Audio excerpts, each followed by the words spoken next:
Hello and welcome to Piano 56. My name is Josh Zimmerman. I want to thank you for joining me today. Today we're going to be looking at Piano 56, and I'd like to give you an overview to help you answer the question, is Piano 56 right for me? So, Piano 56 is our most basic course. Please do not get that confused with an easy beginner course. This course starts off laying a basic foundation for piano, but it definitely begins to push you as a musician and challenge you in different ways. So if you have taken piano lessons before and you still consider yourself somebody who's just getting started, I would greatly encourage you to go through Piano 56 before looking at some of our other courses. We do start with introducing terms like quarter notes, quarter rests, half notes, whole notes, dotted half notes. We begin to look at the grand staff, and that comes as soon as day 15. So you'll be looking at your treble clef, your bass clef, looking at basic components of the staff, time signatures, bar lines, measures, double bar lines, repeats. You're going to start looking at different rhythmic properties of the staff, like understanding what difference between 3/4 time and 4/4 time is. Also looking at ties and how our ties can change rhythmic patterns throughout our piece of music. I'd like to just show you a little snippet of kind of the progression throughout Piano 56. So this is just going to show you a few of the lessons that you'll be learning and exactly what those lessons look like and they sound like throughout the course.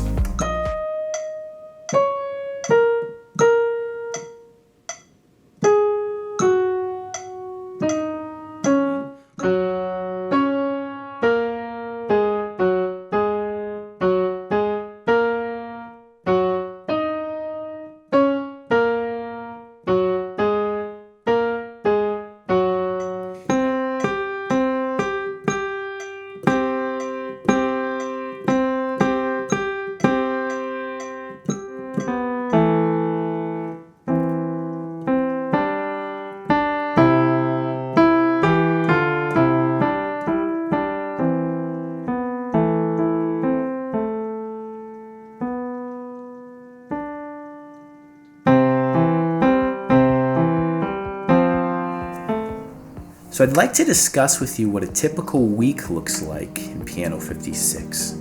Within a typical 7-day week, the first 5 days are set aside to learn one new term a day. There are a couple exceptions where you'll be learning 2 or 3 new terms, but by and large, only one new term or new concept is introduced in one lesson. This is done through a video, which usually is about, I'd say, between 8 and 12 minutes. The video, I will explain what the term is, and then we will go through a series of 4 objectives, starting with the first star objective, all the way through a challenge objective, taking that term and applying it to a song or an exercise. So for instance, maybe we're learning what a half note is. We're taking then that idea of a half note, that'll be applied to an exercise or a song, and then we'll go through first, second, third, and then a challenge objective, all teaching you different ways to build and practice the song where the half note is introduced. Once you get to days 6 and day 7, we then set those aside for review lessons. So we aren't introducing any new terms, but rather we're taking the existing concepts that you already learned from prior lessons and now going over those in review lessons.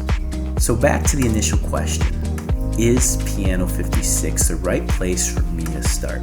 Well, if you are a complete beginner and you've never touched an instrument before, you've never touched the piano before, yes, Piano 56 is the right place for you to start.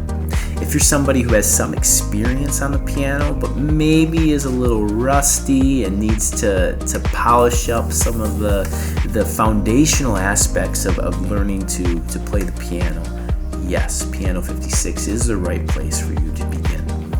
If you're kind of on the edge and don't know exactly if you fall in either one of those camps, maybe look at a lesson from day 42 or day 43 or one of the later lessons. See how difficult that is for you, and that might give you a gauge if Piano 56 is the right place for you to start, or maybe it would be better for you to begin at Piano 56 Foundations. So I hope this video was helpful to you to get a basic understanding of what you'll be learning in Piano 56, and also help you understand or answer the question, is this the right place for you to start, or should you maybe look into starting at Piano 56 Foundations, or maybe even Piano 56 Volume